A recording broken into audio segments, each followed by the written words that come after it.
People, check out these amazing promotions that we have this week on the Beeline Entertainment LLC. And if you're interested in promoting on our shows, we want to see it. We know you have amazing content. Just hit us up, send us a message. We there. Check it out.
Welcome, people. This is your boy, Brian B. That's right, I'm back. Yo, listen, what's good? What's going on? It's me, it's Brian B. We back at it. That's right. It's the yellow and black on the screen, so you know what day it is. It's Thursday. Yeah, I know things have been a little weird this year. Listen, this is what it is. I'm just going to be honest with you guys. We've had a lot of content. We got a lot of stuff. We got a lot of videos. We got a lot of people coming on the show this year already. You know what I'm saying? Still kind of early in the year. So it's like, it's crazy. You guys are seeing episodes drop on Wednesdays. You guys are seeing episodes drop on Fridays. Like, you know, it's a good thing. It's a good thing, though. You know, you keep seeing my face and hearing my voice. I know y'all think it's hard. It's loud ass. I don't hear as loud ass anymore. But yo, it is Thursday, and you have reached the Beeline Entertainment, the place where you come on and that's right, it's me, Brian B. And it's time for the Beeline ENT.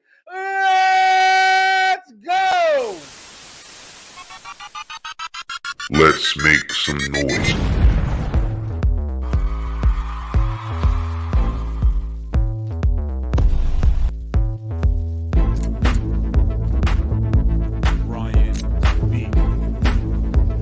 Show off, baby. Tonight. This movie right here. Signed to a local hot label, Big On Records. Want to do it later. Now. It's the Beeline. It's the Beeline.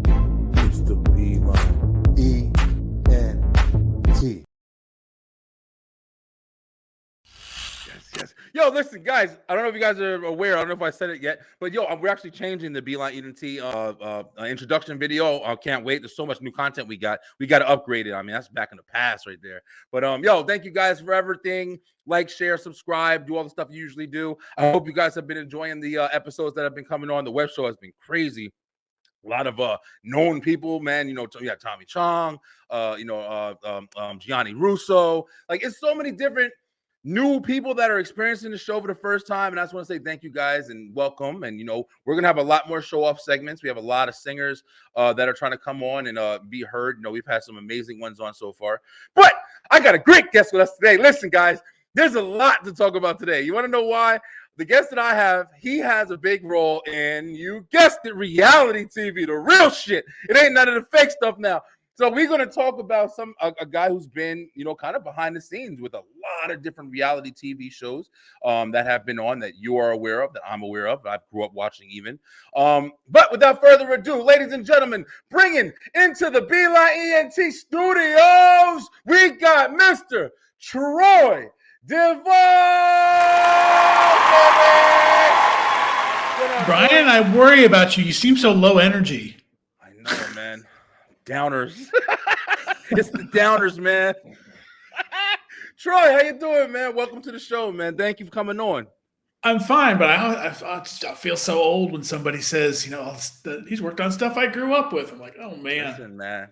Crazy, right? Like, obviously, I was just saying that in the other episode I was on, and I'm not old, but, you're not old either. But it's like, you start to realize, like, TV, man, I've said this a bunch of times, TV and stuff like that, shows, movies, they develop you in kind of a way, man, especially if you're like watching a lot of different things, like sitcoms, they develop you in a kind of, they add a lot to your character, depending on what you like. I mean, you like that serial killer shit, like, you better watch out. Yeah, I worry about that stuff a little. For real, you kind of, Troy, I'm very glad to have you on today. Make sure my mic is in here. Yeah, there it is. All right, yeah. But definitely glad to have you on. Really interested in talking to you about, like, your job and your previous work experiences that you've had. But let me go ahead and let you introduce yourself. Just tell the audience a little bit about yourself and what you do, and then we'll kind of go from there. Sure. My name's Troy DEVOLLD. I've been a reality television producer now for 22 years. Fell into it by accident many years ago on a show for MTV called Fear, and I've been around long enough that I survived through the Osbournes and the SURREAL life and a lot of stuff back in the early 2000s. Went on to work on shows like Basketball Wives, Dancing with the Stars, lots and lots and lots of stuff, about 50 shows at this point. Man, so that's crazy, the capsule version. Yeah. Listen, starting off with just that show, like, when we talked, when you first said you started off on Fear. Now, Beeline, those of you who remember Fear, it was on MTV, and it was basically kind of like, this was before, I think, like, even Ghost Hunters and stuff like that were out and on. You had, like, contestants or participants were strapping a camera on, and they were basically going into, like, old prisons and, like, places that they were saying were haunted, and staying there by themselves. And didn't they have, like, a timer so they could test and see how long they can stay? Or they had to stay. If you could stay 2 nights, then you won $5,000. If you didn't bug out and go home, that's like a paycheck now. Like, not even a prize. Exactly. Now you're winning millions and stuff like that. But yeah, I remember, like, when I was younger and you said Fear, like, the first thing I remembered was I used to watch that show, and I was like one of the ones thinking about it now that kind of got me into that kind of stuff, because I was really big coming up on like Ghost Adventures and Ghost Hunters and stuff. Like, I love that stuff. Yeah. And Fear was like one of the original. Fun show to do. Yeah, I can imagine. So with that show, let's just start right there, because I'm actually pretty interested in that. How did the show kind of, find their participants? I always wondered that about MTV. Like, what did people have to do? Just kind of like chime in, or do they actually like look for people? They have their own cast. The show had its own casting department. Was Jeanette Balsas and some other people that they would go out and try to find people they thought would be good for the show. Got you. And this is a time at not really, there wasn't a lot of social media, so it's like. No, I'm trying to think about it. Like, it had to be harder to kind of find personalities, because you can't just walk up on the street like, oh, you look interesting. Like, no, they'd travel and they'd do castings, and about the only thing that mattered is you had to be 25 or under, because that's how MTV was running at that point. So, and you just have some, because I mean, also you definitely wouldn't want to deal with somebody like having like a bunch of people that would just come up there just to play around, play games and stuff like that. And you needed participants. You needed people who are actually going to participate in the scenario and stuff like that. So I can imagine that's probably challenging. I know how difficult it is. You want to find somebody who's competitive, but who's also super expressive. Yeah. And, the psych eval is always a big thing. Like, you don't want somebody you're going to do permanent damage to them if you scare them half to death. That's interesting. I didn't even thought about that part either. Yes, right. Yeah. You sitting there getting locked in a prison. So in your time with that show, since it was kind of based around, like, crazy, creepy stuff and everything like that or whatever, You know, there was people who did it and won it and made it and stuff like that. Were there any crazy experiences that you guys actually really did catch? I'll tell you, it's funny. It's going to be a long answer. When I used to work on the show, when I first started, it was literally my first job in reality TV, is I would come in and I would watch all the footage at night alone in a building in downtown LA while they were making Planet of the Apes, the Tim Burton Planet of the Apes on the same lot. Oh, wow. So you just be in the building and like look over and there's like, you know, an orangutan hanging out the doorway to your office. You're like, yeah. Oh, and a person would show up and lead it away. So it was, I mean, it was scary for me to work on it because I spook easy anyway. Yeah. But the one thing that really got me, probably the big one, is we had a battleship called the USS Hornet that had been decommissioned. And these kids were on this ship that was supposedly haunted, and they're traveling from place to place. And we had a girl on the show who, if you left her alone, would just start asking questions to nothing and just nod yes or no based on what she thought the answer was to the question. So I'm watching her in this room and she's like, am I supposed to leave this room? Yes. Am I supposed to go somewhere? Yes. And it's like, you don't want anybody to do anything that they're not being told to do, because especially when you get on an old battleship, there's like dead air all over that ship. It's a very dangerous place to be. Yeah. So she's just sitting there like nodding, like, yes, no. Like, do I need to find something before I leave? Yes. What is it? Ugh. Like, what is it in front of me? Yes. Is it under that sink? Yes. And she'll go and she'll find a key, and she's holding a key. She's like, am I supposed to take this key somewhere? Yes. And so at the same time, they've got a kid who's like leaving the control room to go to the brig to lock himself in the brig on this ship so that she can come rescue him with the key. She's already halfway there with the key by the time the kid figures out where he's supposed to go. Yeah. It was the creepiest thing to watch that footage. And we had another one that we were in an old tuberculosis hospital. And this girl's in the children's ward, and she's supposed to roll this ball. And I'm watching the footage, and the ball just rolls forward on its own and then turns right and goes around a corner and comes in through a door in another room behind her. And I was like, all right, maybe this is a thing. And I'm not stupid. I'm like, oh, maybe there's PAs helping us along, or maybe there's this. There was nothing on the other stash cameras. We had cameras hidden everywhere. Else. Yeah, that show, an interesting fact, that show ran more cable for those cameras than it takes to cover the Super Bowl. Really? Like it was just to kind of plug every area? Yeah, I mean, they had like dozens of stationary cameras in all the rooms to cover it.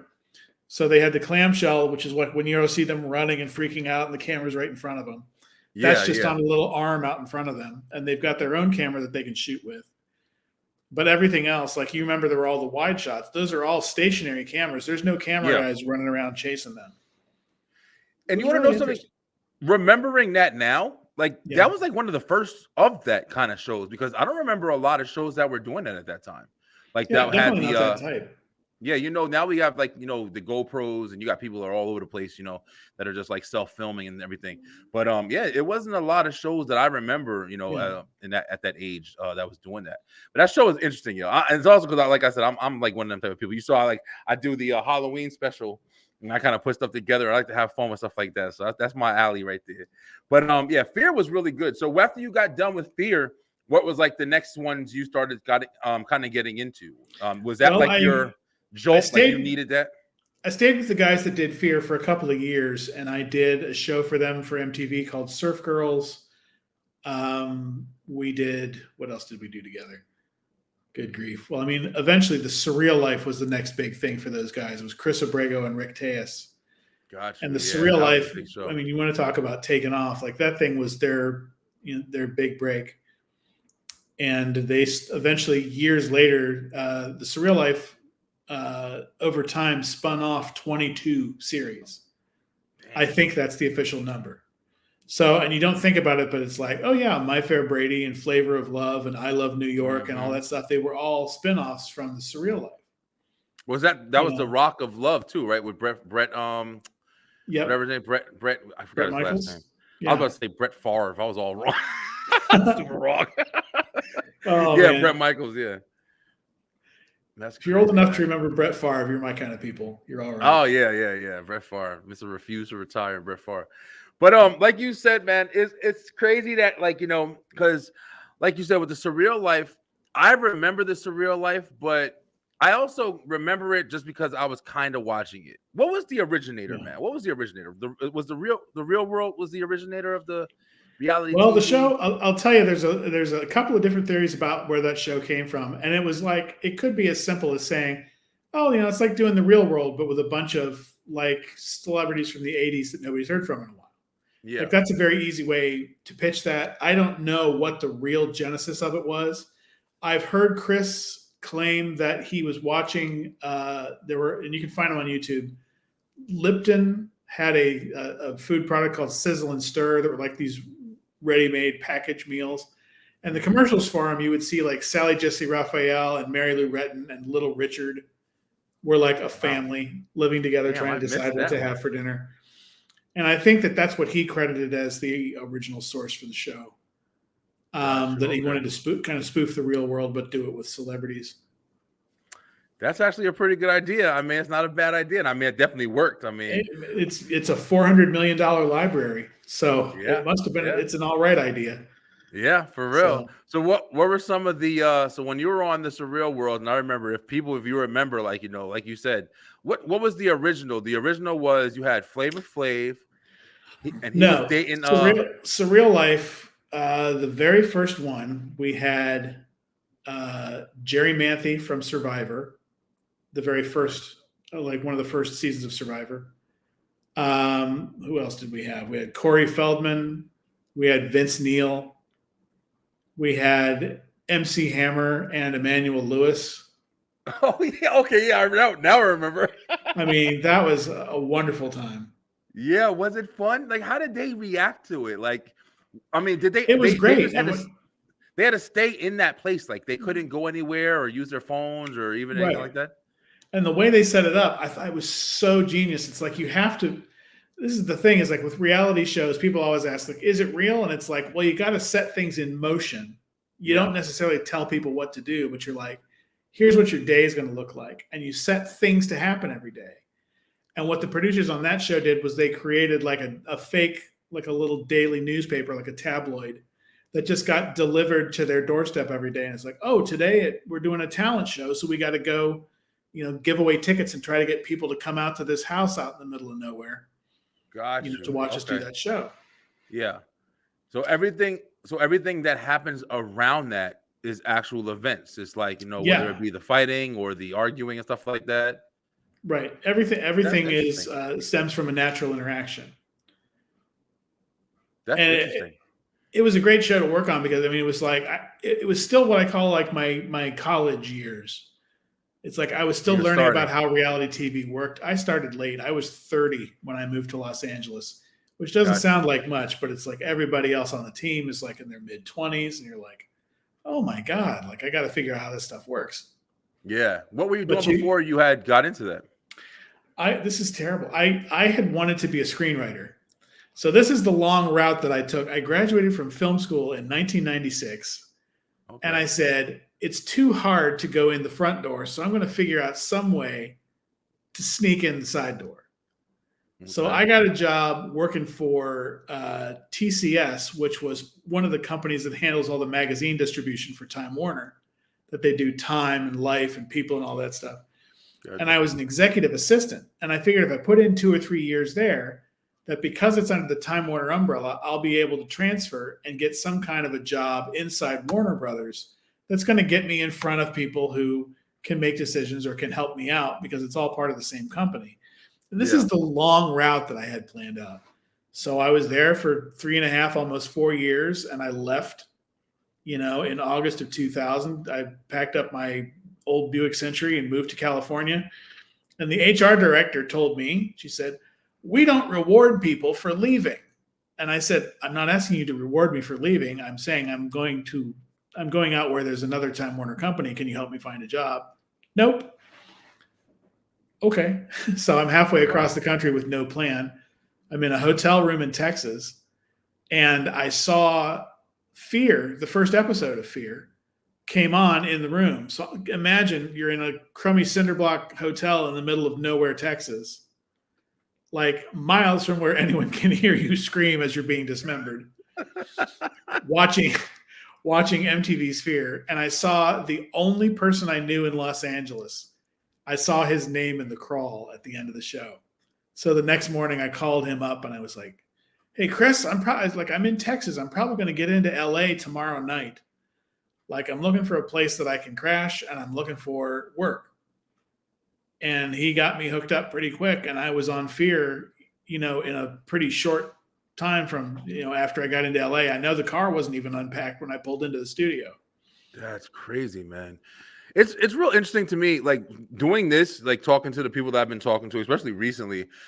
It's like, it seems like everything kind of happens like after some tragedy and shit like that or whatever. Like, nothing's ever like, yeah, this is the plan I had, and then I did it, and then it was just that's where I got. I'm here. Right. It's always like I had a plan, and that's completely just was destroyed, and then all of a sudden, but I still wound up in it. The fact that it's just like, and then you start hearing stories about like destiny and fate and stuff like that, and you're like, damn, man, it definitely seems that way, but it's also because you're putting yourself in that position. Yeah, but and two, it's the thing that worked in my favor is I have a tremendous amount of reverence for everybody who's ever done anything before I got there. Gotcha. So when I got to LA, everybody, like, I was amazed by everybody. Like, I don't care what you did. I don't care if you were a makeup artist. I don't care if you did costuming. I was like so into whatever it was you did. Yeah. And like that studio lot that we did the post-production for Fear on, when they were doing Planet of the Apes, like I was like running into Tim Burton in the hallways, running into like Richard Zanuck, the guy that produced Jaws. Yeah. And it's just like, I know everything there is to know about their history, which is the thing that I think most people in entertainment, they don't do, is they get all jazzed up and they're like, I'm going to go in and I'm going to change the face of this business. And it's like, well, here's an idea. Get into it first and then change the face of it. Like, figure it out. Exactly. But I got to know a lot of really cool people with long resumes who had lots of good advice for me. And even if they didn't hire me, they knew somebody else who knew somebody. Gotcha, and you just eventually you get smarter hanging around with those guys. And that's, in my opinion, man, if you can do it that way, I think that's the best way, like that kind of hands-on, man. Yeah. And it's crazy because, a lot of people deal with it. And I'm never knocking school because I understand you have to go to school. You got to do something. But there's a lot of people who literally just go to school, man. They'll go to this degree and get that degree, and they'll take 6-7 years. And then by the time you know it, they're not even really having interned anywhere. They're just constantly going to school, man. I'll tell you a story about that. Hands in it. Yeah, sure. There was a guy that I worked with on Fear that our job was we were transcribing for the story department. We would watch things down and make notes. Like at 10:15, they open the door. At 10:20, something falls off the shelf. The kids run down the hallway. And that's how the story department doesn't have to watch everything. They can read through and go, okay, where did this happen? Where did this happen? So it's like a log of everything that happened in the field. Yeah. And this guy and I would work together on this shift from 7:00 at night until like 3 a.m. And every night around midnight or 1 o'clock, he would like put his hands on his desk and push himself away from the desk. And he goes, I went to school to be a director, not do this crap and blah, blah, blah. And I just kept thinking like, dude, like starting at the bottom is just not in some people's minds at all. I'm trying to tell you, bro, it's crazy, man. I don't understand how you don't either, because if you do start at the top, your ass 9 times out of 10, I don't give a shit how many times you went to school, whatever, and whatever you're doing, the manager at McDonald's, you're gonna fail. You can't lead people without knowing how to follow. You can't, and that doesn't just mean like with your mind state. That means literally like you can't read a book for 20 minutes and or 20 years and then jump into a position and think you're gonna know how to do that shit. Things are different, man. I tell my girl all the time, I teach her I love you.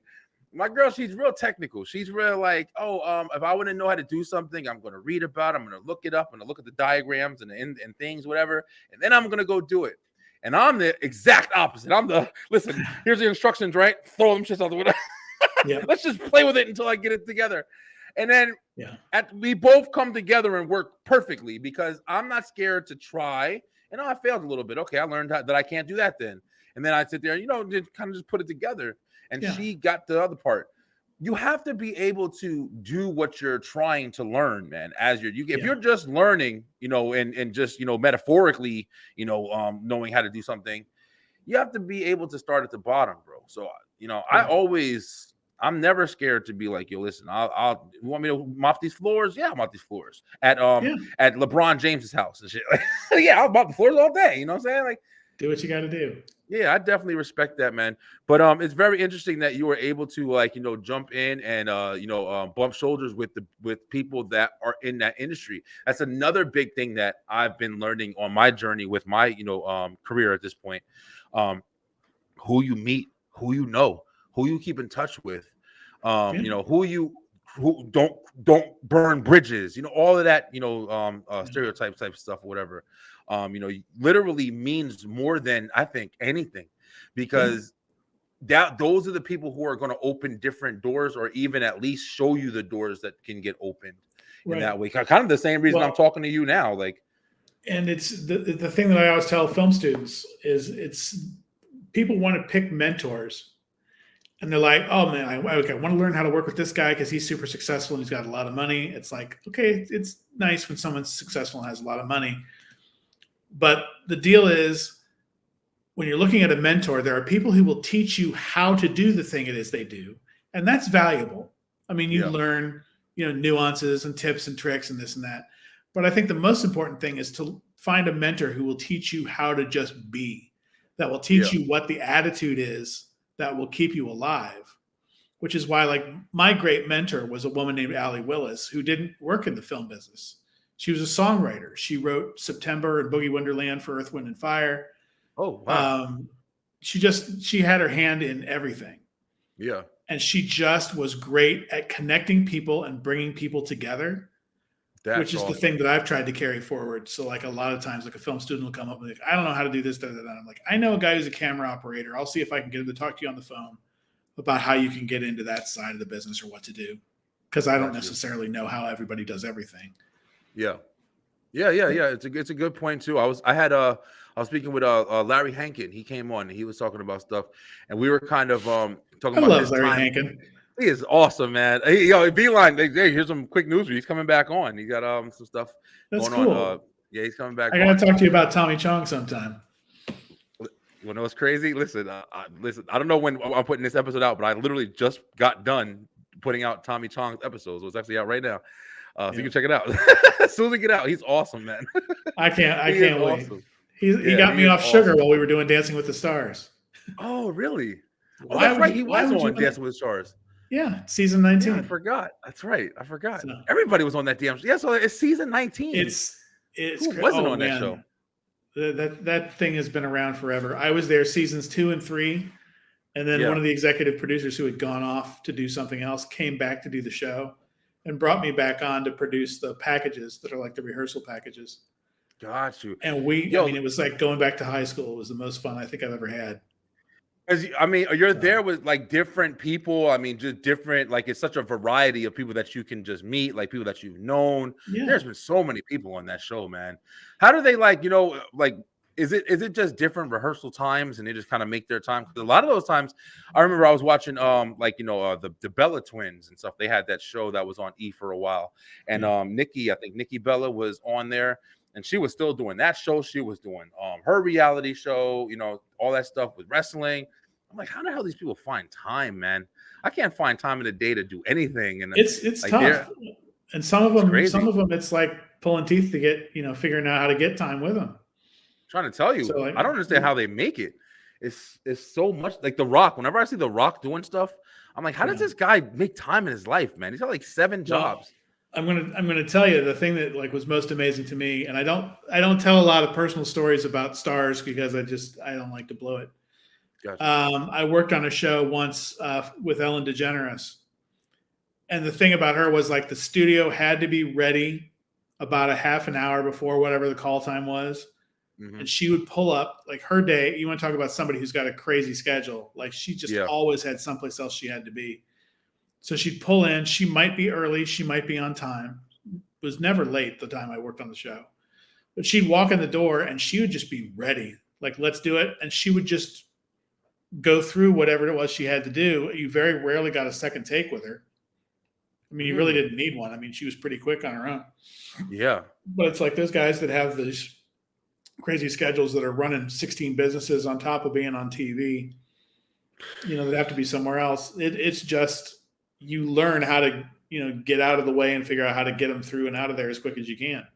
Yeah, they got to utilize. I mean, I'm pretty sure every single second of their day, man, to managing scripts and learning how to, learning script. You see The Rock a lot of times. He's reading scripts while he's on the plane traveling somewhere. It's like every portion of your day is filled. There's nothing you could do, even down to the kiss you give your wife and stuff. And it's like, right, damn, man. I mean, you love the success, but it's just like, how much are you trading? Do you remember that big thing when Steve Harvey, there was something that came out that he issued a memo to staff about please, don't come up and talk to me about anything. Don't look at me. Don't distract me. And everybody came out and they're like, oh, what a diva. What a jerk. Yeah. And it's just no, he literally has so much to do. You cannot sidetrack him or, it'll screw him up. You know what's crazy, Troy? I have this conversation literally lately a lot. And I'm not saying I'm nowhere near any kind of Steve Harvey, anything like that or whatever. But I've been kind of, challenging. Yeah. Thank you for always say at the end of that. You never know. Yes, sir, for sure. But I kind of have the kind of brain that it's always going. My brain is never stopping. So when I have a thought, I quickly try to react to it and write it down or something, because I'll forget it in 5 minutes because I'm just always thinking about stuff. So a lot of times, when I'm doing something or I'm talking, especially I'm talking my girl, she helps me out as my manager and stuff. So I'm talking to her about an idea. I'm talking about something, and my kids will be jumping around. I'm like, hey guys, I need you guys to go upstairs.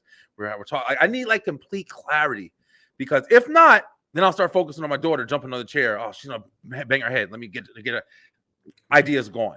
So it's I do understand, we're talking right now, these people are doing 50 things. So you're judging them with your mentality of oh, you need the room clear. Yeah, he needs the room clear. You know why? Because he's trying to run Family Feud. He's trying to run his show. He's trying to run the Apollo. He's trying to run. Steve Harvey's another one that does 19 jobs. I don't know how he sleeps or sees his kids or eats at that. Well, it's that thing where, if you make enough money, you kind of get a claw that just comes in and goes, all right, you got to be over here now. Boop. That's crazy, man.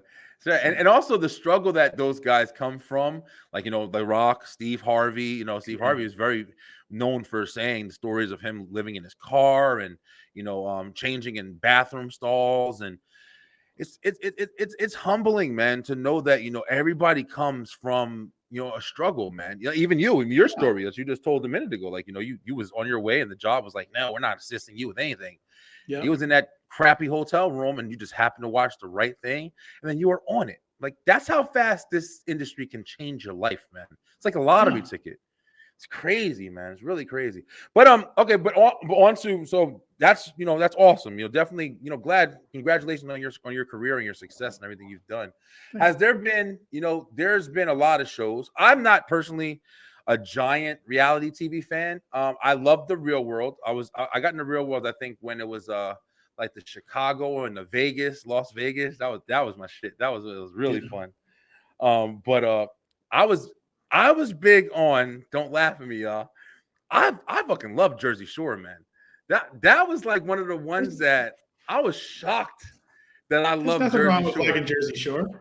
I'm from Jersey, and when Jersey Shore came out, Seaside, I used to live at Seaside when I was in Jersey. My whole life I was in Seaside. It's a great pilot, that show. Oh, man. Yeah. As a matter of fact, it is when they all meet each other for the first time in the house. Yep, when Snooki's eating fried pickles at some.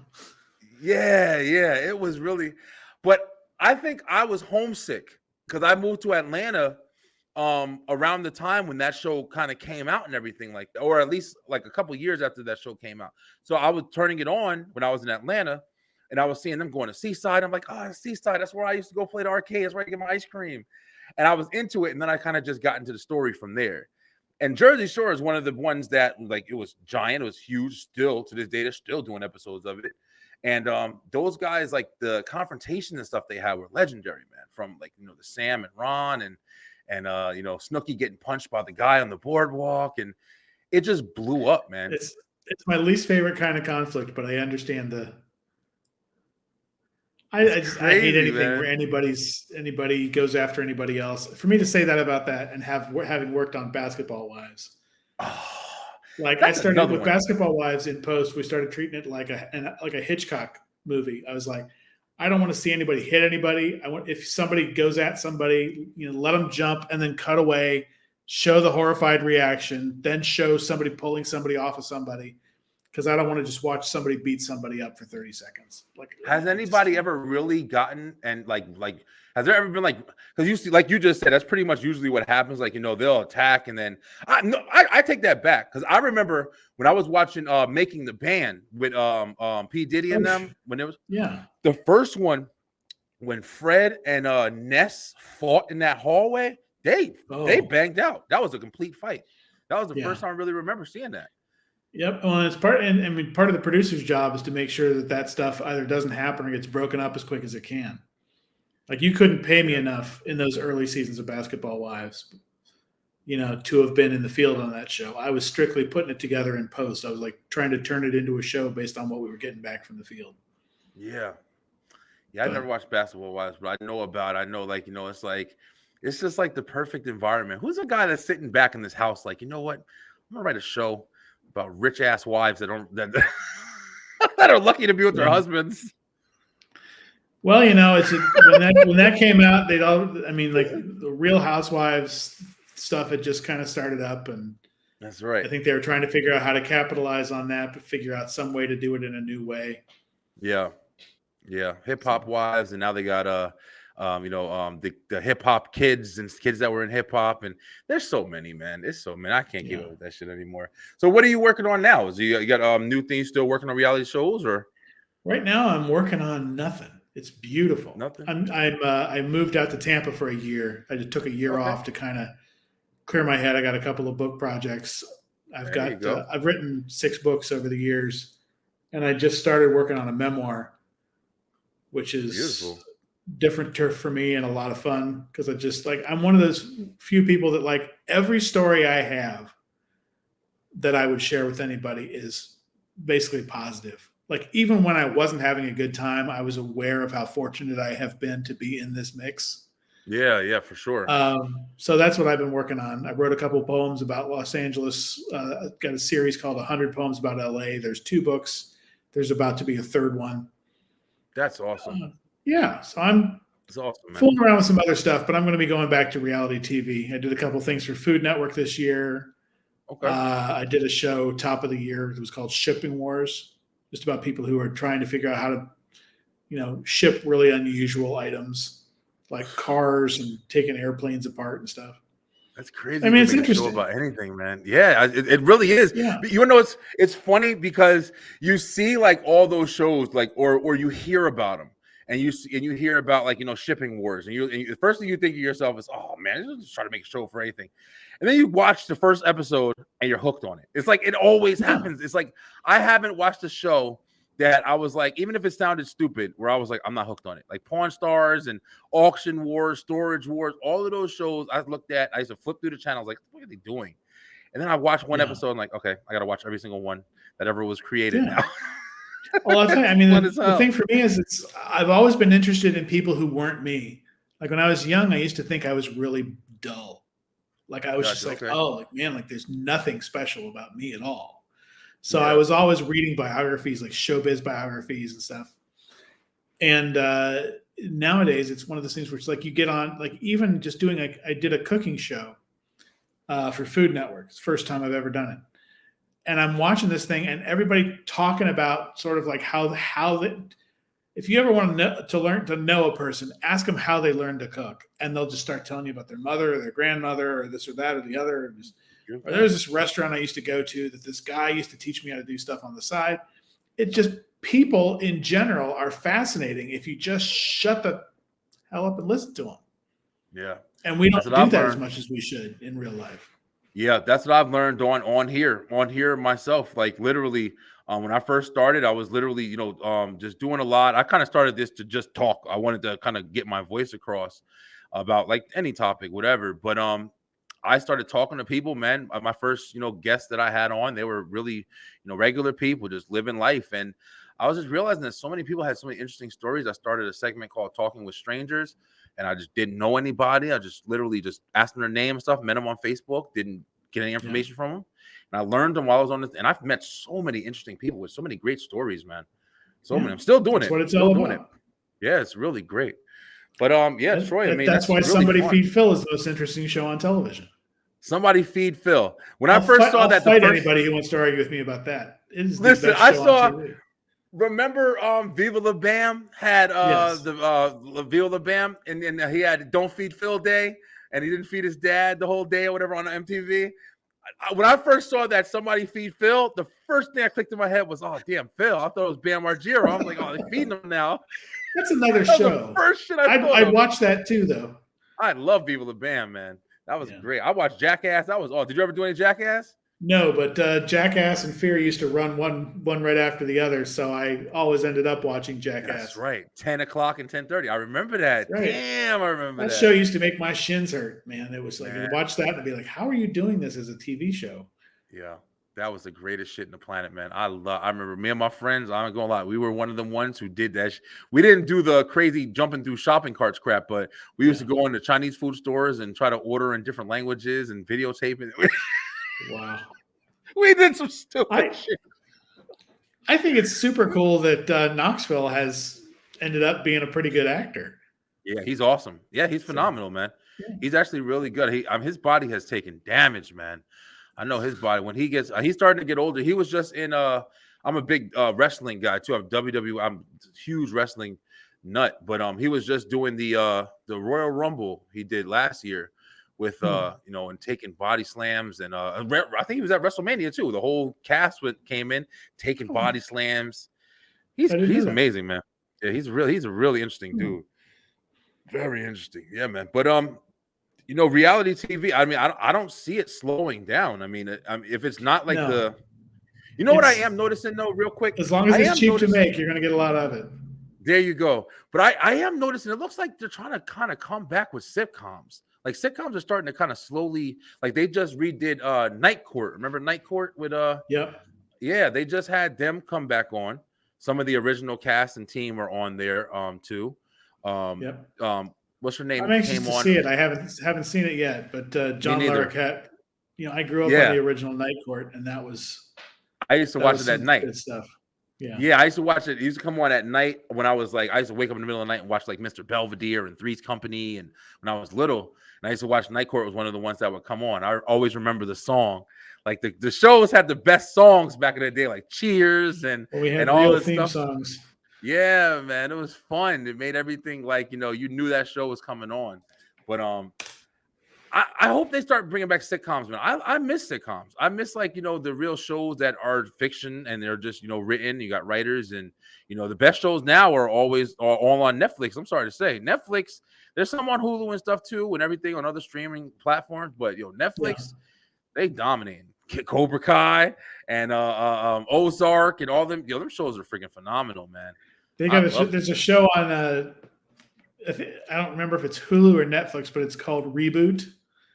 Yeah, and Knoxville is on it. He's really good. Yeah, but it's just I gotta check that out. Incredibly funny, and it's Paul Reiser and all these people who come from sitcom, and Rose Abdoo, who is my favorite living presence on television. For real, I didn't know that was the concept of it. Yeah, it's like they're rebooting an old sitcom from the 80s, and it's like the behind the scenes of all that and the types of people that all the writers are. Yeah, no, they just had the Emmys recently, and they had that Abbott Elementary show or whatever, where they have Tyler, what's his name? Everybody Hates Chris. He had just won an Emmy from that show, and I see that show all the time, but I never watched it. So maybe I'm just not giving enough shows a chance because they definitely it's not a short supply. It's true, and a lot of sitcoms like the texture of them has changed over the years. Yeah, like 80s and 90s sitcoms have a certain feel that you're never going to see again because people are just like they want everything's got to hit a little bit harder. And like Abbott Elementary, like there's some real emotion running through that show. It's really well done.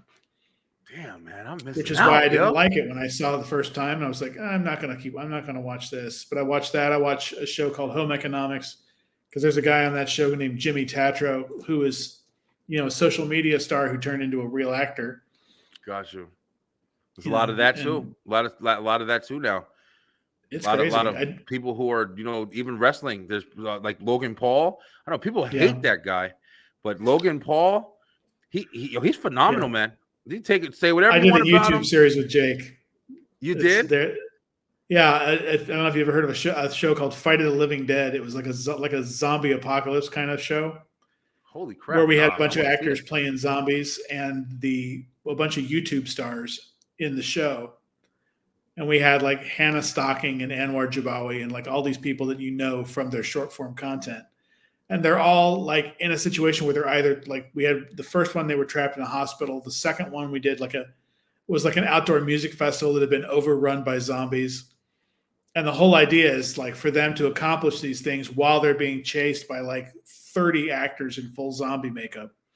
Listen, yo, I'm trying to see this now. I never heard of that ever. That's on YouTube? Yep, it's on YouTube. V-Line recommendation. Go check that out. What is it called? Say it one more time, Troy. Well, there's two of them. There's it's called Fight of the Living Dead, and the first one was called Experiment 88, and the second one was called Paradise Calls. I heard of Experiment 88. I heard of that. I didn't know what it was. I never watched it, but I did hear that name.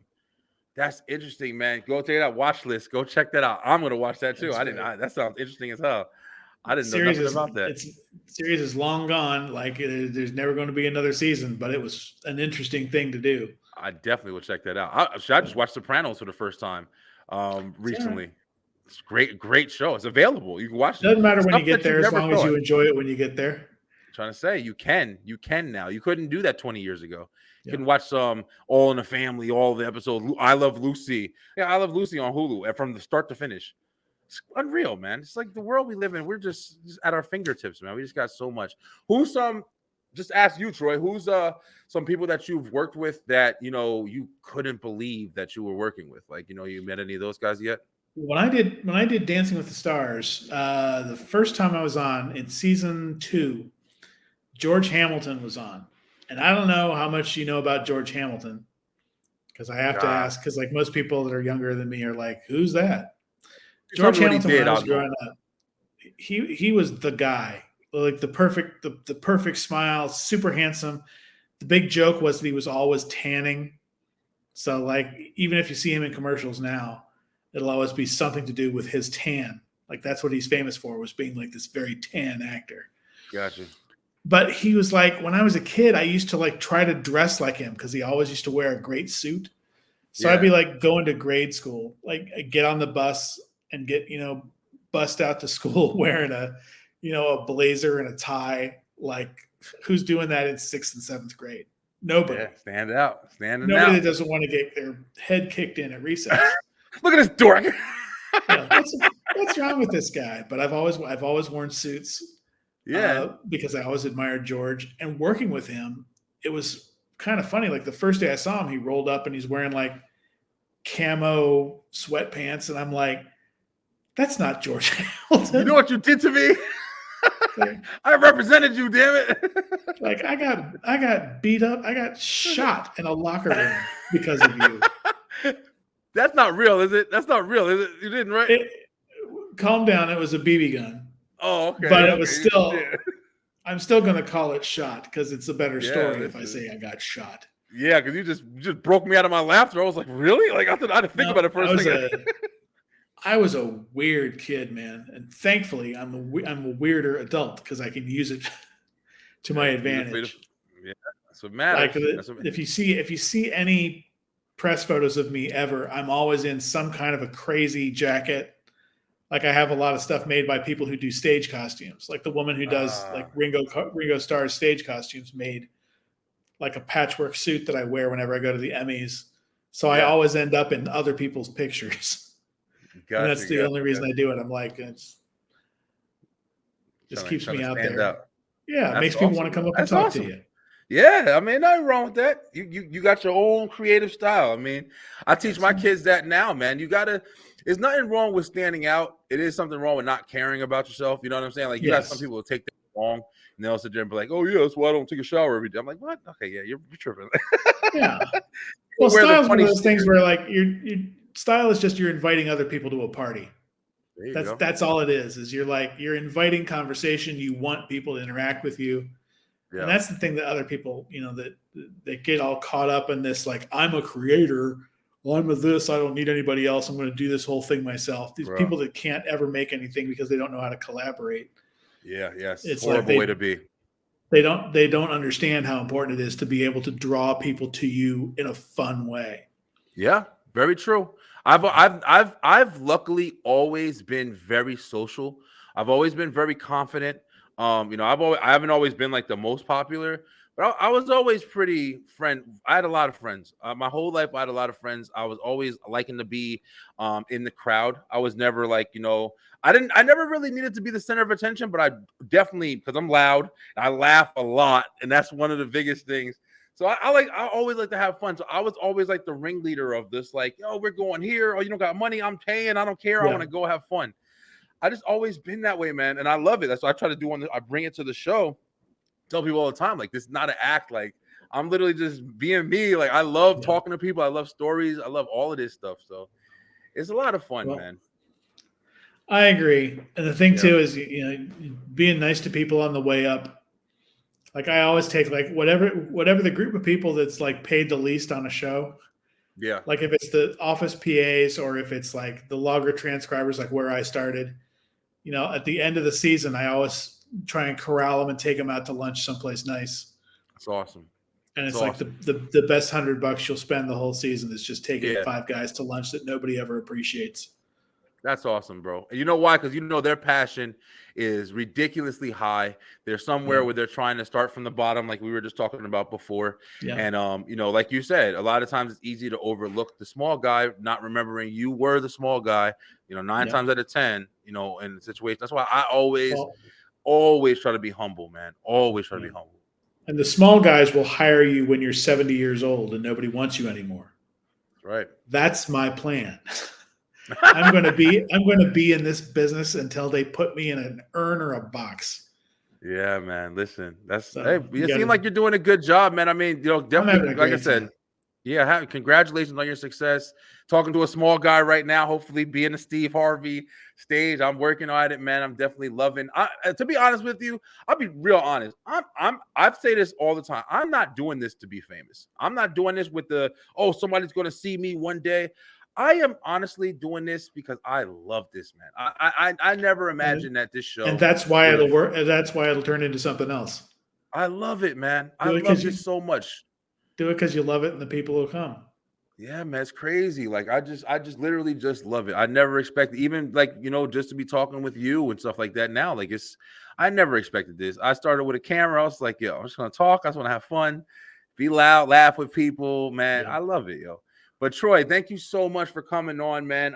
It's great talking to you. Like, once again, congratulations on all your success and enjoy your time off. You're in Florida, hang out, go to the beach, go to Disney World, and stay away from the alligators. That's over. I've had a year of that. I'm ready to go back to Los Angeles. Yeah, you picked a bad year, man. I was telling you that on the phone. Like, no, everybody's gone. Everybody left LA. So when I move back, all the real estate's going to be cheaper than it was when I left. Beautiful. Yeah, hell yeah. Hey, listen, Beeline Entertainment. Yo, we ain't have a show off segment. Let me see. Let me give it a little something. I usually have somebody come on and sing and they'll do something. Let me see. All right, your boy Brian B. I'll sing a little bit. Let me see. What do I got? Let's do something easy. When's your birthday, Troy? When's your birthday? My birthday is November 17th, same as RuPaul. Damn, you're far. Okay. Oh, same as RuPaul. Okay. So for you and RuPaul, let's do happy birthday to you. Happy birthday to you. Happy birthday, Mr. Troy and RuPaul. Happy birthday to you. Woo! And now you got to show you the replay in the fall. There you go, man. Hey, Beeline. Thank you, Mr. Troy. Hey, Beeline, I love you guys so much. Till next time, stay true, stay positive, pay attention, baby, and always come on and show off. Yo, I'll holler at you guys.